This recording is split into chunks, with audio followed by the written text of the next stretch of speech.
ये किस तरह के स्टूडेंट हैं और किस तरह की अश्लील बातें हैं, किस एंगल से ये लोग स्टूडेंट लगते हैं। ये हमारे देश के जेनजी जो हमें इतनी ऊंचाइयों पे लेके जा रहे हैं। नीट के छात्रों को मैंने खुद स्वयं जो है कितनी बधाई दी, और ऐसे बच्चे जो कि अपने परिवार की जिम्मेदारियां उठा रहे हैं। हमारी टीम में भी ऐसे बच्चे हैं, हमारे घरों में रिश्तेदारी में भी जेनजी भाई बहन हैं जो कि हमारे बड़े काम संपन्न करते हैं। आज इनके जो भी आगे चल के सुप्रीम कोर्ट के लॉयर्स होंगे या लॉयर्स होंगे, क्या इनके माँ बाप अफोर्ड कर पाएंगे? इनके खुद की तो हैसियत नहीं है अफोर्ड करने की। मेरे आराध्य, चाहे आपको मेरे माता पिता के लिए कोई सेंटिमेंट ना हो, मेरे घर के बच्चों के लिए कोई आपको भावना ना हो, उसका मतलब ये नहीं है कि आप उनको सड़क पर सेक्सुअल गालियां देंगे, उनके मान को हानि करेंगे। आप हमारे 75 ईयर ओल्ड प्राइम मिनिस्टर हैं, उनकी दिवंगत माता जी को, उनको इतनी गंदी गंदी भद्दी गालियां दे। हमने भी स्टूडेंट प्रोटेस्ट किए हैं, इतना हमें संकोच होता था, इतनी शर्मिंदगी होती थी कि हमें कैमरा में दिखाया जा रहा है, आगे एक स्टूडेंट को करके हम अपनी मांग रखते थे। कौन स्टूडेंट प्रोटेस्ट का हिस्सा नहीं बने? ये किस तरह के स्टूडेंट हैं और किस तरह की अश्लील बातें हैं, किस एंगल से ये लोग स्टूडेंट लगते हैं। आज इनके जो भी आगे चल के सुप्रीम कोर्ट के लॉयर्स होंगे या लॉयर्स होंगे, क्या इनके माँ बाप अफोर्ड कर पाएंगे? इनके खुद की तो हैसियत नहीं है अफोर्ड करने की। और हमें ये अब ट्रोल करे चाहे कुछ भी करे, 16 ईयर ओल्ड से जो है हम अपना करियर बना रहे हैं, माता पिता पर कभी बोझ बनकर नहीं रहे। और जिनके माता पिता बहुत ही कंजर्वेटिव है, हम जानते हैं कि हमारा हिंदुस्तानी समाज कैसा है। उनकी बेटियां ऐसे इतनी गंदे गंदी भाषा में बात कर रही हैं, समाज में उनकी क्या इज्जत रह जाएगी और उनको किस तरह की विपरीत परिस्थितियों का सामना करना पड़ेगा? क्या ये सोचते हैं क्या हम लोग as a society? This is not acceptable. नमस्ते दोस्तों, ये रील मैं मीडिया के बंधुओं के लिए बना रही हूँ क्योंकि मैंने कुछ प्रोटेस्टर्स को जो कि गटर छाप अनैतिक अश्लील बिहेवियर सड़क पर बच्चों के सामने, बुजुर्गों के सामने, महिलाओं के सामने डिस्प्ले कर रहे थे, उसको नॉर्मलाइज करने से मना किया है कि we do not accept this in this society. हम लोग नहीं चाहते कि हमारे घर के बच्चों को कोई जो है अपनी अश्लील हरकतों से जो है टाइम से पहले सेक्सुअलाइज कर दे। हमारे घर के बुजुर्गों के सामने जो है हमें शर्मिंदगी महसूस कर, हम नहीं इस तरह का बिहेवियर एक्सेप्ट करते हैं, उसको नॉर्मलाइज नहीं होने देंगे। तो मीडिया जो है मेरे खिलाफ गैंगअप कर रही है और ये नहीं बताएगी कि जैसे स्काई रूट जैसे स्टार्टअप की मैंने कितनी बड़ाई की। हमारे देश के जेनजी जो हमें इतनी ऊंचाइयों पे लेके जा रहे हैं। नीट के छात्रों को मैंने खुद स्वयं जो है कितनी बधाई दी, और ऐसे बच्चे जो कि अपने परिवार की जिम्मेदारियां उठा रहे हैं। हमारी टीम में भी ऐसे बच्चे हैं, हमारे घरों में रिश्तेदारी में भी जेनजी भाई बहन हैं जो कि हमारे बड़े काम संपन्न करते हैं। लेकिन कुछ चंद फॉलोअर्स के लिए और चंद कमेंट्स के लिए और कुछ लाइक्स के लिए ये मीडिया वाले इतने ज़्यादा बिक चुके हैं।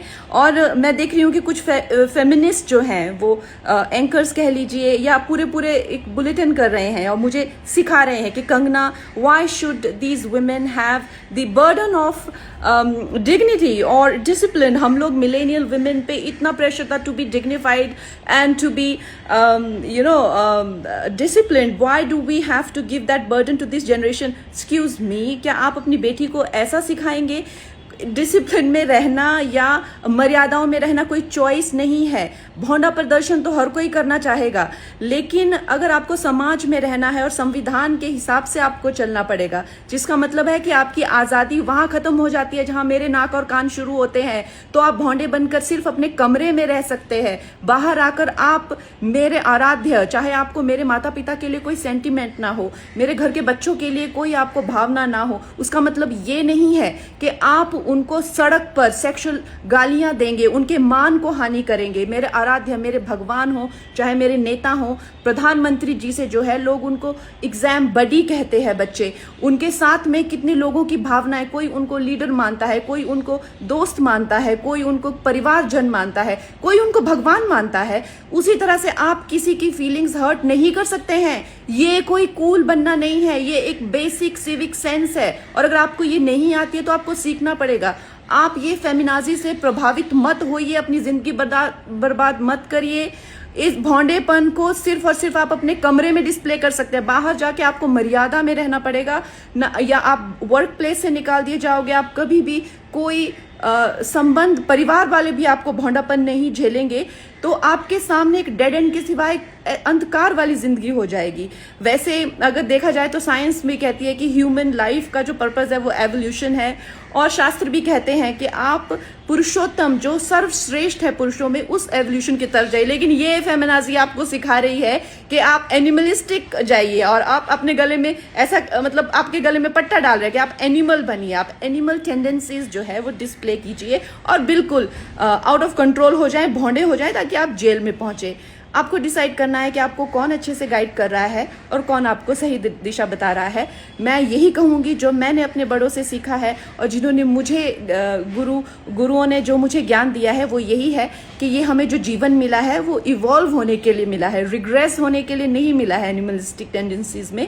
सो आप प्लीज इवॉल्व होइए। ये किस तरह के स्टूडेंट हैं और किस तरह की अश्लील बातें हैं, किस एंगल से ये लोग स्टूडेंट लगते हैं। ये हमारे देश के जेनजी जो हमें इतनी ऊंचाइयों पे लेके जा रहे हैं, नीट के छात्रों को मैंने खुद स्वयं जो है कितनी बधाई दी, और ऐसे बच्चे जो कि अपने परिवार की जिम्मेदारियां उठा रहे हैं, हमारी टीम में भी ऐसे बच्चे हैं, हमारे घरों में रिश्तेदारी में भी जेनजी भाई बहन हैं जो कि हमारे बड़े काम संपन्न करते हैं।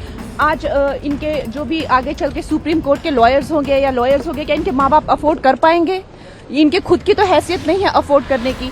मेरे आराध्य, चाहे आपको मेरे माता पिता के लिए कोई सेंटिमेंट ना हो, मेरे घर के बच्चों के लिए कोई आपको भावना ना हो, उसका मतलब ये नहीं है कि आप उनको सड़क पर सेक्सुअल गालियां देंगे, उनके मान को हानि करेंगे। आप हमारे 75 ईयर ओल्ड प्राइम मिनिस्टर हैं, उनकी दिवंगत माता जी को, उनको इतनी गंदी गंदी भद्दी गालियां दे। हमने भी स्टूडेंट प्रोटेस्ट किए हैं, इतना हमें संकोच होता था, इतनी शर्मिंदगी होती थी कि हमें कैमरा में दिखाया जा रहा है, आगे एक स्टूडेंट को करके हम अपनी मांग रखते थे। कौन स्टूडेंट प्रोटेस्ट का हिस्सा नहीं बने? ये किस तरह के स्टूडेंट हैं और किस तरह की अश्लील बातें हैं, किस एंगल से ये लोग स्टूडेंट लगते हैं। आज इनके जो भी आगे चल के सुप्रीम कोर्ट के लॉयर्स होंगे या लॉयर्स होंगे, क्या इनके माँ बाप अफोर्ड कर पाएंगे? इनके खुद की तो हैसियत नहीं है अफोर्ड करने की, और हमें ये अब ट्रोल करे चाहे कुछ भी करे, 16 ईयर ओल्ड से जो है हम अपना करियर बना रहे हैं, माता पिता पर कभी बोझ बनकर नहीं रहे, और जिनके माता पिता बहुत ही कंजर्वेटिव है। हम जानते हैं कि हमारा हिंदुस्तानी समाज कैसा है, उनकी बेटियां ऐसे इतनी गंदी गंदी भाषा में बात कर रही हैं, समाज में उनकी क्या इज्जत रह जाएगी और उनको किस तरह की विपरीत परिस्थितियों का सामना करना पड़ेगा। क्या ये सोचते हैं क्या हम लोग as a society? This is not acceptable. नमस्ते दोस्तों, ये रील मैं मीडिया के बंधुओं के लिए बना रही हूँ क्योंकि मैंने कुछ प्रोटेस्टर्स को जो कि गटर छाप, अनैतिक, अश्लील बिहेवियर सड़क पर बच्चों के सामने, बुजुर्गों के सामने, महिलाओं के सामने डिस्प्ले कर रहे थे, उसको नॉर्मलाइज करने से मना किया है कि we do not accept this in this society. हम लोग नहीं चाहते कि हमारे घर के बच्चों को कोई जो है अपनी अश्लील हरकतों से जो है टाइम से पहले सेक्सुअलाइज कर दे, हमारे घर के बुजुर्गों के सामने जो है हमें शर्मिंदगी महसूस कर। हम नहीं इस तरह का बिहेवियर एक्सेप्ट करते हैं, उसको नॉर्मलाइज नहीं होने देंगे। तो मीडिया जो है मेरे खिलाफ गैंग अप कर रही है और ये नहीं बताएगी कि जैसे स्काई रूट जैसे स्टार्टअप की मैंने कितनी बड़ाई की, हमारे देश के जेनजी जो हमें इतनी ऊंचाइयों पे लेके जा रहे हैं, नीट के छात्रों को मैंने खुद स्वयं जो है कितनी बधाई दी, और ऐसे बच्चे जो कि अपने परिवार की जिम्मेदारियां उठा रहे हैं, हमारी टीम में भी ऐसे बच्चे हैं, हमारे घरों में रिश्तेदारी में भी जेनजी भाई बहन हैं जो कि हमारे बड़े काम संपन्न करते हैं। लेकिन कुछ चंद फॉलोअर्स के लिए और चंद कमेंट्स के लिए और कुछ लाइक्स के लिए ये मीडिया वाले इतने ज़्यादा बिक चुके हैं।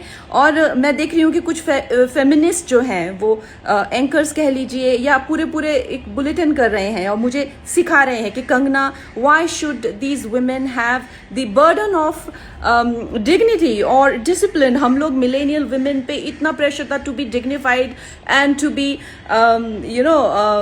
Disciplined, why do we have to give that burden to this generation. Excuse me, क्या आप अपनी बेटी को ऐसा सिखाएंगे? डिसिप्लिन में रहना या मर्यादाओं में रहना कोई चॉइस नहीं है। भोंडा प्रदर्शन तो हर कोई करना चाहेगा, लेकिन अगर आपको समाज में रहना है और संविधान के हिसाब से आपको चलना पड़ेगा, जिसका मतलब है कि आपकी आज़ादी वहां खत्म हो जाती है जहां मेरे नाक और कान शुरू होते हैं। तो आप भोंडे बनकर सिर्फ अपने कमरे में रह सकते हैं, बाहर आकर आप मेरे आराध्य, चाहे आपको मेरे माता पिता के लिए कोई सेंटिमेंट ना हो, मेरे घर के बच्चों के लिए कोई आपको भावना ना हो, उसका मतलब ये नहीं है कि आप उनको सड़क पर सेक्सुअल गालियां देंगे, उनके मान को हानि करेंगे। मेरे आराध्य, मेरे भगवान हो, चाहे मेरे नेता हो, प्रधानमंत्री जी से जो है लोग उनको एग्जाम बडी कहते हैं बच्चे, उनके साथ में कितने लोगों की भावनाएं, कोई उनको लीडर मानता है, कोई उनको दोस्त मानता है, कोई उनको परिवारजन मानता है, कोई उनको भगवान मानता है। उसी तरह से आप किसी की फीलिंग्स हर्ट नहीं कर सकते हैं। ये कोई कूल बनना नहीं है, ये एक बेसिक सिविक सेंस है और अगर आपको ये नहीं आती है तो आपको सीखना पड़ेगा। आप ये फेमिनाजी से प्रभावित मत होइए, अपनी जिंदगी बर्बाद मत करिए। इस भौंडेपन को सिर्फ और सिर्फ आप अपने कमरे में डिस्प्ले कर सकते हैं, बाहर जाके आपको मर्यादा में रहना पड़ेगा ना, या आप वर्क प्लेस से निकाल दिए जाओगे। आप कभी भी कोई संबंध, परिवार वाले भी आपको भौंडापन नहीं झेलेंगे, तो आपके सामने एक डेड एंड के सिवाय अंधकार वाली जिंदगी हो जाएगी। वैसे अगर देखा जाए तो साइंस भी कहती है कि ह्यूमन लाइफ का जो पर्पस है वो एवोल्यूशन है, और शास्त्र भी कहते हैं कि आप पुरुषोत्तम जो सर्वश्रेष्ठ है पुरुषों में, उस एवोल्यूशन की तरफ जाइए। लेकिन ये फेमिनाजी आपको सिखा रही है कि आप एनिमलिस्टिक जाइए और आप अपने गले में ऐसा, मतलब आपके गले में पट्टा डाल रहे हैं कि आप एनिमल बनिए, आप एनिमल टेंडेंसीज जो है वो डिस्प्ले कीजिए और बिल्कुल आउट ऑफ कंट्रोल हो जाए, भौंडे हो जाए, ताकि आप जेल में पहुंचे। आपको डिसाइड करना है कि आपको कौन अच्छे से गाइड कर रहा है और कौन आपको सही दिशा बता रहा है। मैं यही कहूँगी जो मैंने अपने बड़ों से सीखा है और जिन्होंने मुझे गुरुओं ने जो मुझे ज्ञान दिया है वो यही है कि ये हमें जो जीवन मिला है वो इवॉल्व होने के लिए मिला है, रिग्रेस होने के लिए नहीं मिला है एनिमलिस्टिक टेंडेंसीज में। सो आप प्लीज़ इवॉल्व होइए।